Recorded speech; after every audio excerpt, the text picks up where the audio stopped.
Hola amigos, bienvenidos a esta producción especial con un recuento de los principales hechos noticiosos de este año 2020 que sin duda ha cambiado la historia de la humanidad y la vida de muchos de nosotros. Vamos a empezar de inmediato con los hechos del mes de enero.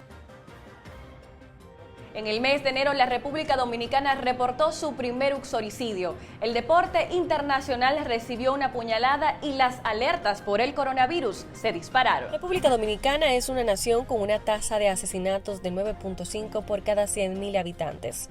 Estrenó el año teñida de sangre con la muerte de Angelita Sánchez, de 46 años, quien fue la primera víctima de uxoricidio reportada en el 2020.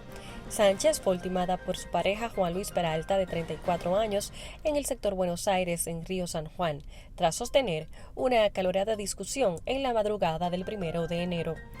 Ya para el tercer día del año, el país llevaba su quinto uxoricidio, con el deceso de Yeseli Cáceres, de 25 años, quien fue ultimada por su expareja en Cotuí. Para el 13 de enero, el país tenía contabilizados 7 uxoricidios. Pese a esto, la nación tuvo una baja en la tasa de homicidios con relación al año 2018, lo cual hace que el país siga estando entre los menos violentos de la región.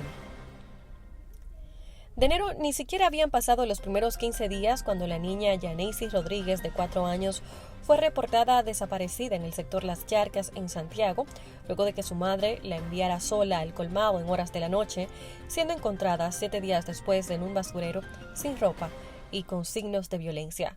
Por este hecho, se le impuso 12 meses de medida de coerción a Franklin Fernández y 6 meses de arresto en un centro carcelario a un menor de 16 años por haber ultimado a la menor.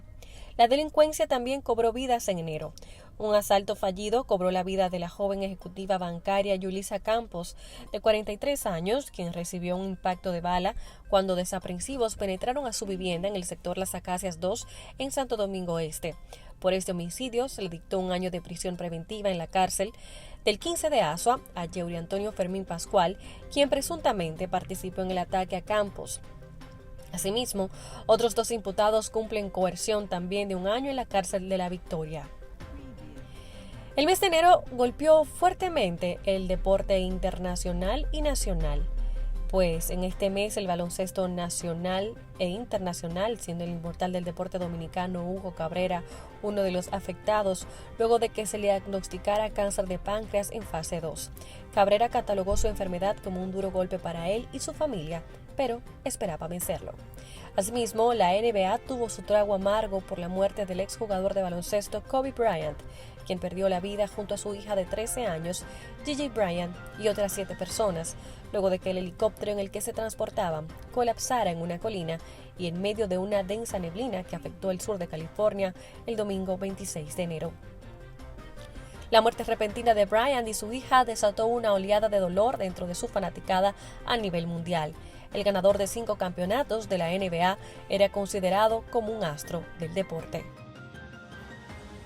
En febrero, la fiesta de la democracia dominicana empañada. Se suspenden las elecciones y empiezan los movimientos sociales de protestas. Además, se reporta el primer caso de coronavirus en el país. Los dominicanos y dominicanas se levantaron el domingo 16 de febrero en un alto porcentaje con la intención de votar por sus candidatos en las elecciones municipales antes de que la Junta Central Electoral suspendiera el proceso por las fallas y los inconvenientes en su desarrollo. Muchos ciudadanos madrugaron para estar antes de las 6 de la mañana en las filas de los recintos electorales, convencidos de que ejercerían su derecho de elegir a sus representantes municipales. Sin embargo, hubo fallas de los equipos informáticos en muchas de las mesas electorales hasta que se conoció sobre la suspensión. A gritos de que no sirven para nada, que renuncien ya, dirigentes políticos de distintas organizaciones y activistas sociales se reunieron esa noche en la Plaza de la Bandera, frente a la sede de la Junta Central Electoral, para llamar a la ciudadanía a la movilización pacífica y a exigir la renuncia de los miembros del organismo tras la suspensión de las elecciones.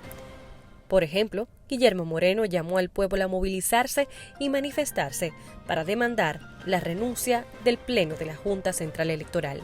Durante casi 2 semanas, República Dominicana se estremeció casi a diario por una ola de manifestaciones que desembocaron en una de las mayores movilizaciones populares de jóvenes de las que se tiene registro en la historia democrática de la nación. En el plano de la salud, el Ministerio de Salud Pública confirmó el primer caso de la enfermedad de coronavirus en la República Dominicana en la provincia de La Altagracia. El paciente masculino de 62 años de edad de nacionalidad italiana, quien ingresó al país el 22 de febrero de 2020, procedente de Italia, donde un brote de este nuevo coronavirus había estado en curso desde enero del 2020 y ya había afectado a 888 personas en Italia. Asimismo, desde que se inició el brote en China, se habían afectado 85.403 personas en 54 países del mundo. El 93% de estos correspondían a China. El paciente buscó atención en un centro de salud del lugar de hospedaje en la provincia de La Altagracia, desde donde fue trasladado al Hospital Militar Dr. Ramón de Lara.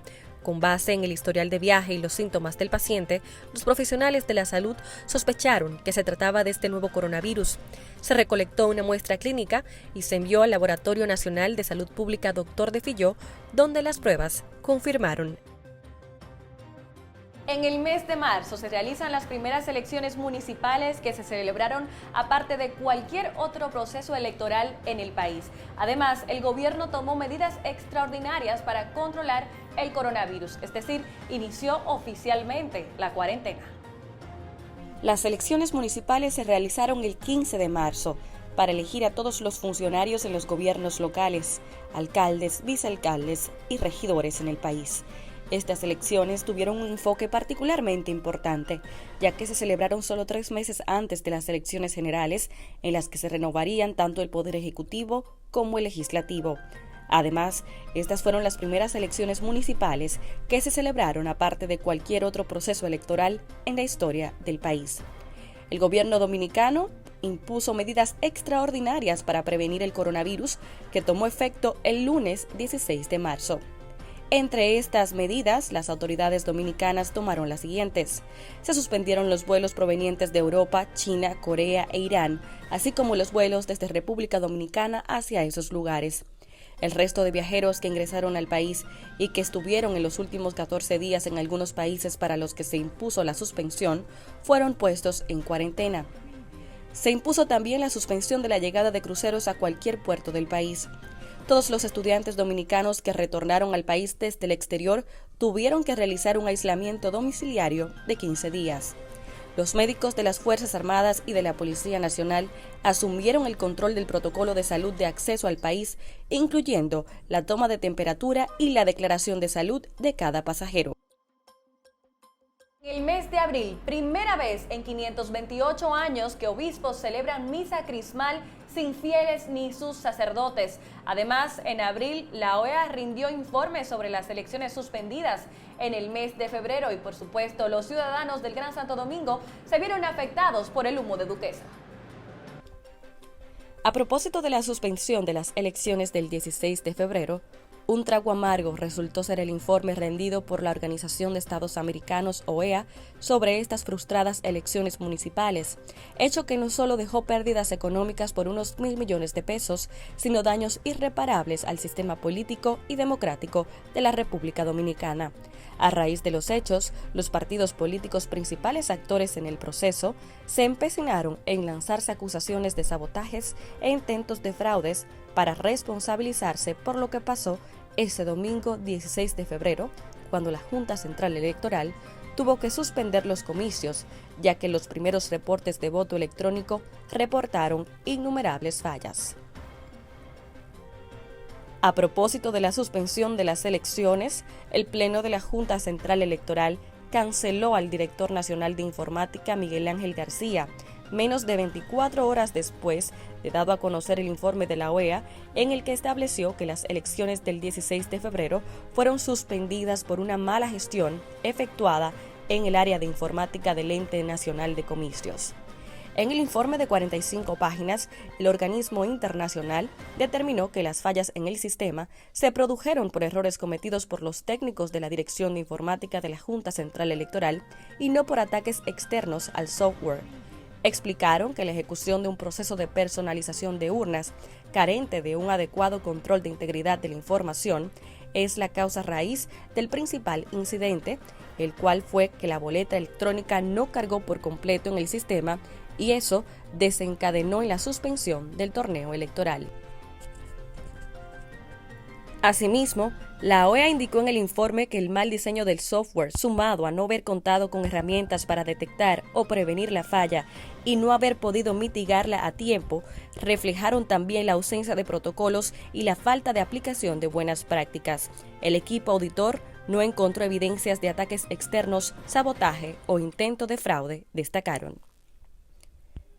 Y por primera vez desde que el cristianismo llegó a nuestra isla hace 528 años, los obispos de todas las diócesis del país celebraron la misa crismal del Jueves Santo sin la presencia de sus sacerdotes y del pueblo católico, que se mantuvieron unos confinados en sus respectivas parroquias y los otros en sus casas debido a la emergencia por el coronavirus.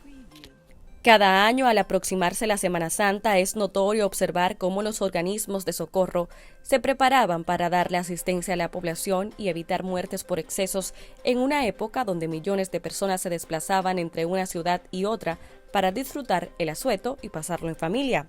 Sin embargo, este año 2020 hizo más que notoria la ausencia de las acostumbradas ruedas de prensa del Centro de Operaciones de Emergencias COE para anunciar los operativos que desarrollan, donde despliegan miles de socorristas, voluntarios y personal de los organismos castrenses, quienes se encargan de velar por la seguridad de los bañistas y personas que salen fuera de la ciudad. Y es que la cuarentena a la que se vio obligado a aplicar el país por el coronavirus obligó a los ciudadanos a quedarse en sus hogares y convertir lo que antes era celebración y excesos en el momento idóneo para reflexionar, debido a que ni las tradicionales misas organizadas por la Iglesia Católica se pudieron realizar para evitar la propagación del mortal virus, que ya a esa fecha había dejado en el país 135 muertos y 2.759 casos positivos confirmados. Uno de los acontecimientos que también afectó a los ciudadanos de Santo Domingo en el mes de abril fue el humo de Duquesa. La intensa humareda que emanaba del vertedero de Duquesa había comenzado a afectar a los residentes del Gran Santo Domingo, que en este mes despertaron bajo una densa neblina. Semanas y semanas de neblina de humo provocaron enfermedades respiratorias a varios ciudadanos y, por supuesto, desesperación. Esto obligó a las autoridades a tomar medidas drásticas para sofocar el incendio que provocaba el incesante humo que afectaba a los ciudadanos del Gran Santo Domingo. En el mes de mayo, buenas noticias. Se reporta la primera mujer dominicana como piloto de helicópteros de la Guardia Nacional de los Estados Unidos. Se reabre la economía de forma gradual, pero tenemos escasez del dólar. En el mes de mayo, la Junta Central Electoral advirtió que necesitaría más dinero. El presidente de la Junta Central Electoral en ese momento, Julio César Castaños Guzmán, explicó que la implementación de un protocolo sanitario para las elecciones presidenciales y congresuales del 5 de julio, las cuales se llevarían a cabo con la presencia del coronavirus, conllevaría que se utilizaran recursos económicos adicionales. En una buena noticia, en el mes de mayo, la dominicana Marisol Chalas volvió a calar otra importante posición dentro de sus labores como piloto, esta vez convirtiéndose en la primera dominicana y latina en pilotear helicópteros de combate Black Hawk en la Guardia Nacional de Estados Unidos. Marisol, oriunda de Baní, provincia Peravia, se mudó a Massachusetts, Estados Unidos, en el 1982. En el mes de mayo, el presidente Danilo Medina anunció la reapertura gradual y escalonada de algunos sectores de la economía nacional, en una primera fase que permitiría operar parcialmente a las empresas de acuerdo a su tamaño y el número de empleados. En el mes de junio se disparan las alarmas de coronavirus por el contagio de 9 ancianos en asilo de Cotuí. El entonces candidato a la presidencia de la República, Luis Abinader, y su esposa resultaron positivos a COVID-19. Y en este mes también perdió la vida el famoso ex oficial La Soga. En el mes de junio, un gran impacto causó la muerte a balazos del archifamoso ex oficial policial conocido como La Soga. Desde que las emisoras y las redes sociales anunciaron el hecho de su muerte, se convirtió en la conversación obligada en todos los espacios donde se concentraban personas. De hecho, en los últimos meses, Fernando de los Santos, mejor conocido como La Soga, había caído en bajo perfil y muchos lo habían olvidado hasta que se conoció lo que muchos definen como un ajusticiamiento.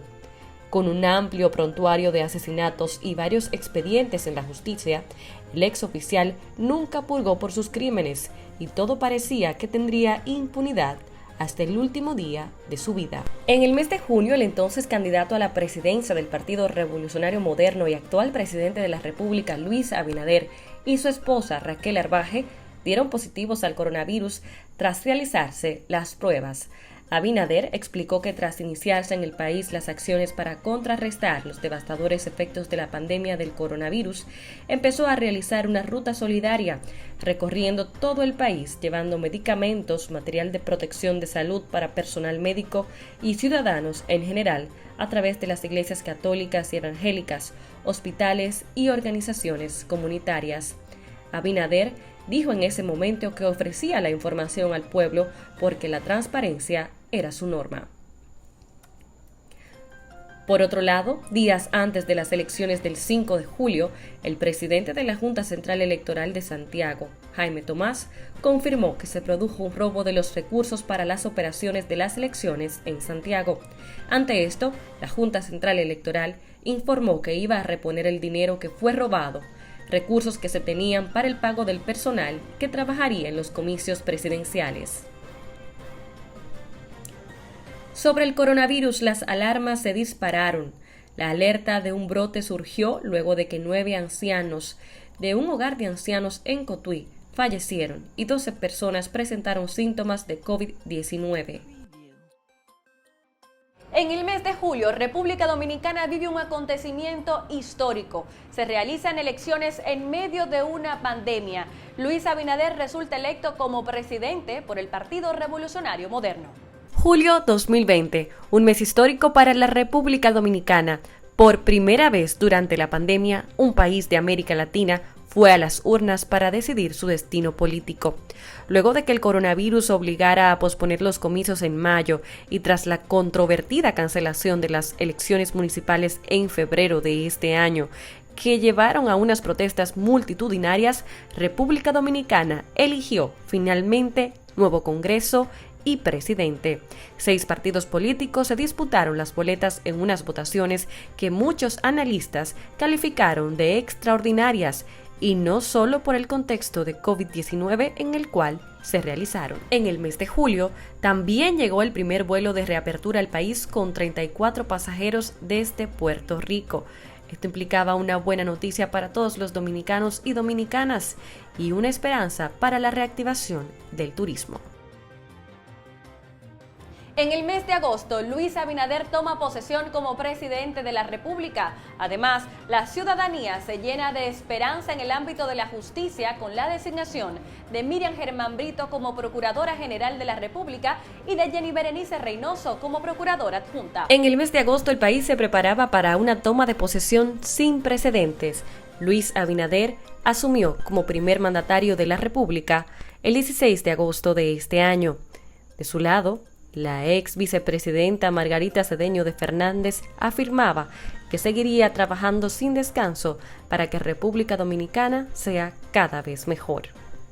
La República Dominicana también recibió esperanzas en el ámbito de la justicia con la designación de Miriam Germán Brito como Procuradora General de la República y de Jenny Berenice Reynoso como Procuradora Adjunta. En el mes de septiembre, retos para el sistema educativo. El recién designado ministro de Educación empieza a trabajar el plan para garantizar el acceso educativo ante los retos que implica la pandemia.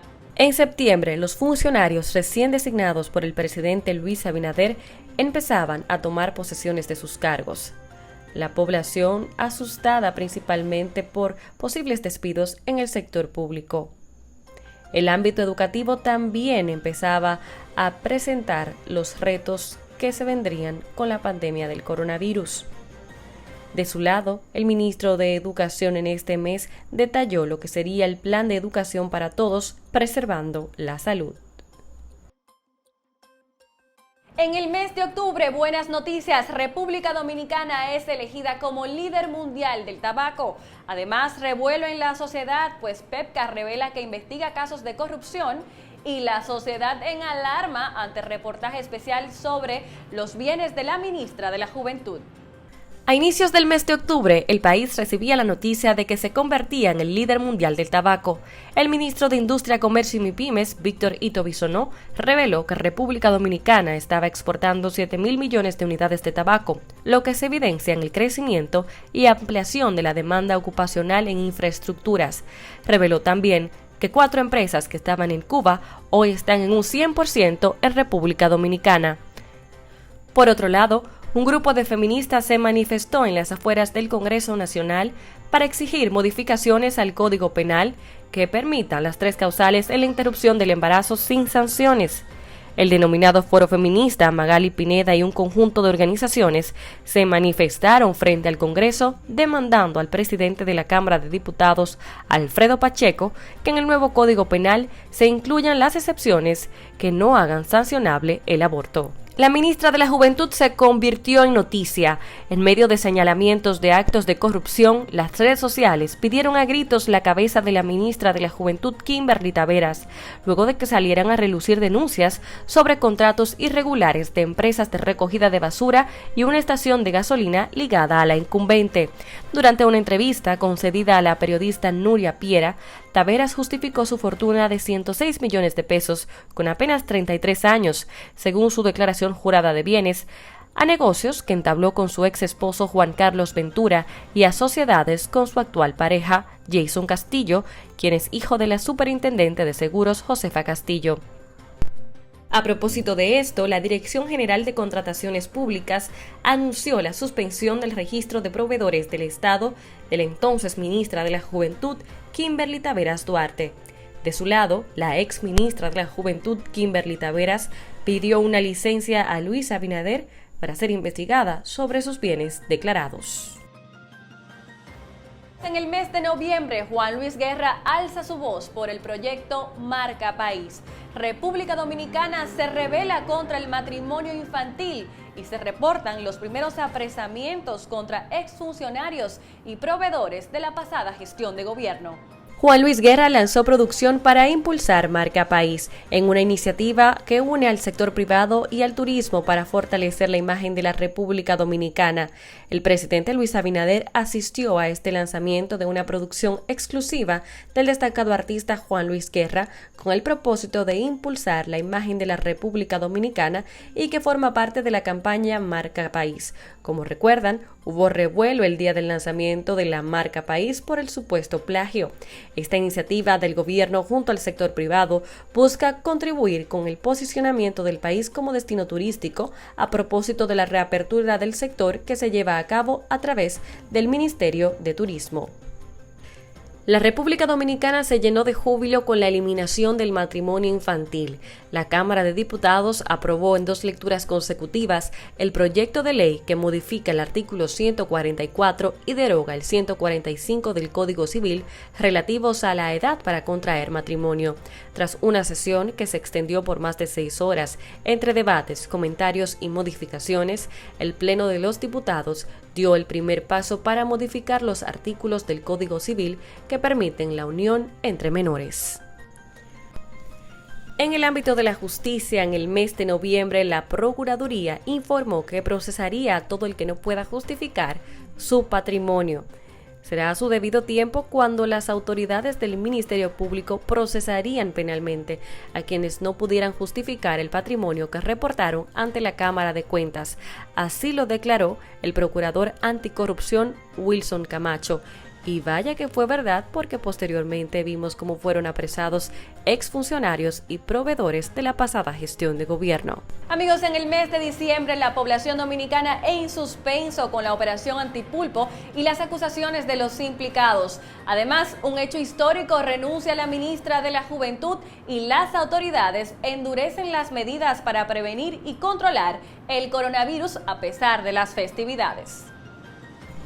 En el mes de diciembre, la República Dominicana atenta a la operación Antipulpo. Así es como se le denominó a la intervención que realizara la Procuraduría Especializada de Persecución de la Corrupción Administrativa a 10 exfuncionarios del gobierno pasado. En la operación Antipulpo participó un grupo de fiscales que tuvo a cargo la responsabilidad de dirigir las pesquisas, en las que participaron decenas de agentes de las tropas élites de la Policía Nacional. Después del escándalo generado por la procedencia dudosa de la entonces ministra de la Juventud, Kimberly Taveras Duarte, quien estaba de licencia por un proceso de investigación que llevaba a cabo el Ministerio Público sobre su patrimonio, esta anunció que se apartaba definitivamente del Ministerio de la Juventud. Su renuncia la hizo pública en una comunicación que dijo se la había entregado al presidente Luis Abinader y de la cual colgó una copia en su cuenta de la red social Twitter. Amigos, como pudimos ver, a lo largo de nuestro 2020 tuvimos varios hechos de violencia. Violencia contra las mujeres, violencia contra los hombres, violencia intrafamiliar. A propósito de esto, tuvimos una conversación especial con el psicólogo clínico Rudy Huáscar para ampliar los detalles. Amigos, República Dominicana, una nación con una tasa de asesinatos de un 9.5% por cada 100.000 habitantes, estrenó este año teñida de sangre con la muerte de Angelita Sánchez, de 46 años, quien fue víctima, la primera víctima de uxoricidio en el país reportada en el año 2020. Pero como ella, tuvimos otras víctimas en el transcurrir de estos meses. Y para hablar un poco sobre este tema y que puedan entender, por supuesto, lo que significa este término uxoricidio que han estado escuchando y viendo a través de esta producción, se encuentra con nosotros el psicólogo clínico Rudy Huáscar Amparo, quien además estará abordando el tema de violencia intrafamiliar y de género, en la cual también se incluye la violencia en contra del hombre. Bienvenido, gracias por acompañarnos. Gracias, muy amable por invitarme. Vamos a empezar explicándole a la gente qué significa uxoricidio y cuál es la diferencia entre uxoricidio y feminicidio. Muy bien, el feminicidio ocurre cuando el hombre mata por el simplemente hecho de ser mujer. El uxoricidio es cuando su marido mata a su concubina, a su pareja. Y ahí tenemos entonces una diferencia un poquito amplia. Si nosotros nos damos cuenta, los feminicidios que han ocurrido se tipifican. Sin embargo, cuando ocurre el uxoricidio, entonces no se conoce ese término porque es un término fresco, reciente, que apenas estamos incluyendo en República Dominicana. Podríamos decir que esto requiere una jornada de educación quizás en la misma población, en la prensa, para que entonces empecemos a utilizar este término en vez de feminicidio. Esto es así. Nosotros tenemos que psicoeducar a la población para nosotros entonces ir identificando cuándo es feminicidio y cuándo es uxoricidio. Y también manejar cierta literatura internacional para que esto entonces nos sirva de base, de sustento, con las terminologías aplicadas a lo que está ocurriendo en nuestro país. La sociedad es especialmente sensible cuando los hechos violentos se cometen en contra de las mujeres, pero una realidad que no podemos negar es que también hay hechos de violencia en contra de los hombres. ¿Cuáles instituciones trabajan dando soporte a las víctimas de ambos sexos? Mire, esto es una situación un poquito cuesta arriba, porque como usted acaba de mencionar, todos los hechos que son violentos en contra de la mujer, el feminicidio, el uxoricidio, pues tenemos casas de protección. Tenemos, por ejemplo, una institución que acompaña a la mujer, que es el Ministerio de la Mujer. Tenemos las casas de acogida, que como su nombre lo indica, acoge de forma positiva a esa mujer que ha sido violentada en violencia de género. Sin embargo, para los hombres solamente tenemos la casa que alberga al hombre en procesos de judicialización, o sea, donde se le dan charlas. Pero si ese hombre teme por su vida, porque su pareja le está haciendo amenazas, le está haciendo agresiones, no tenemos una casa de acogida para ese hombre. No tenemos un lugar donde mandar a ese hombre para que lo salvaguarden de esa situación de violencia. En este año pudimos ver cómo algunas figuras públicas se vieron involucradas en casos de violencia, tanto del hombre hacia la mujer como de la mujer hacia el hombre.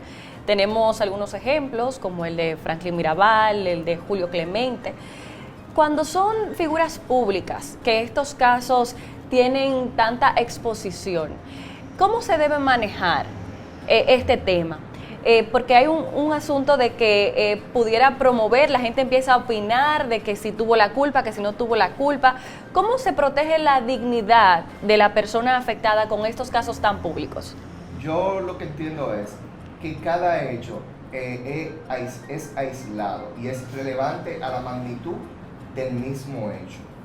Tenemos entonces agresiones que son producidas por la mujer hacia el hombre.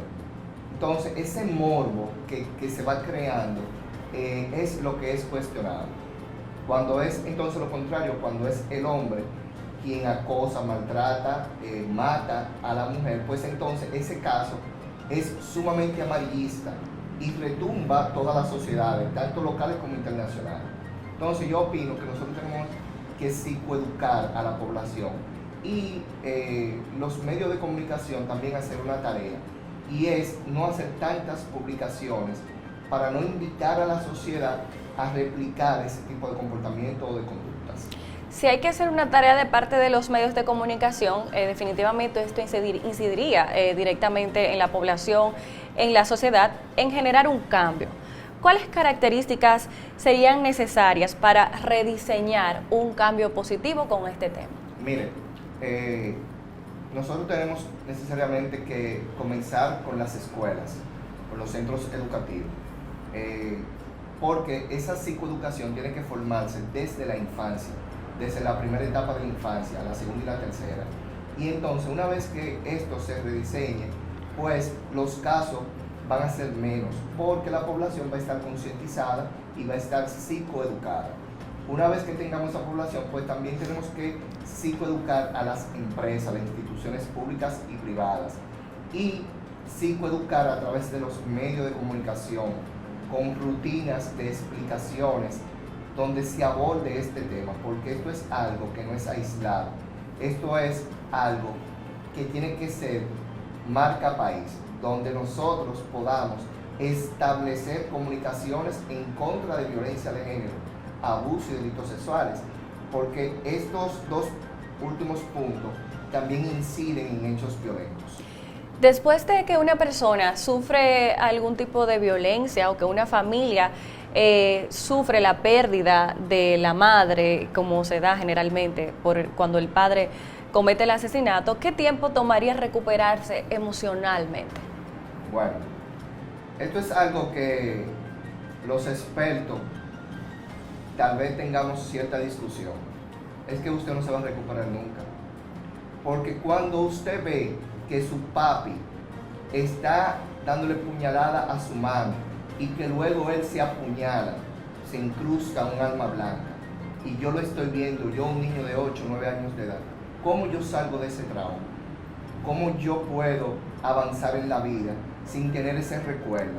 Usted puede, claro, ir a terapia y eso le va a ayudar, pero ese trauma usted va a permanecer con él de por vida, porque es un hecho violento, sangriento, que usted en una corta edad está asumiendo para su vida, que es completa.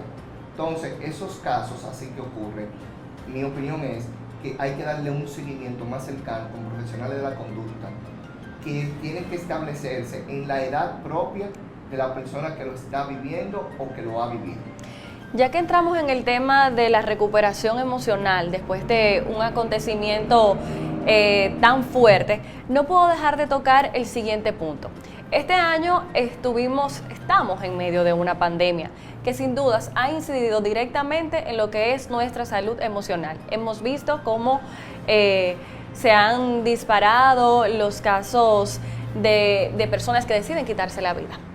En estos casos, esos familiares también, ¿hay instituciones que les ofrecen apoyo o qué tipo de apoyo podrían buscar para recuperarse de esta pérdida repentina de un familiar?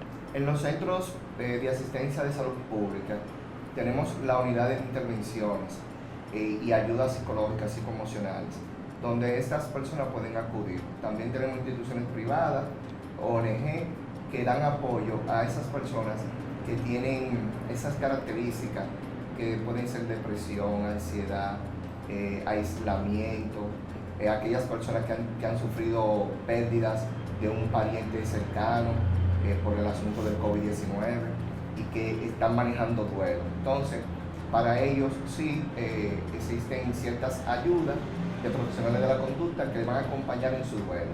Recordar que el duelo, según los textos, tiene una duración normal hasta 9 meses, donde en estos 9 meses usted está pasando ese duelo, avanzando en ese duelo.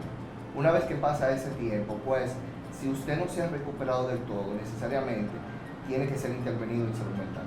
Bueno, muchas gracias por aportarnos estas interesantes informaciones para esta producción. Un placer tenerlo con nosotros. Ha sido un gran placer presentarles esta radiografía por los principales hechos noticiosos del año 2020. Sin embargo, no me quiero despedir sin antes dejarles un mensaje especial, un mensaje de aliento para iniciar el año 2021 con el mejor de los ánimos. Escuchemos ahora la intervención de Sadie DiFranco, psicóloga y mentora existencial.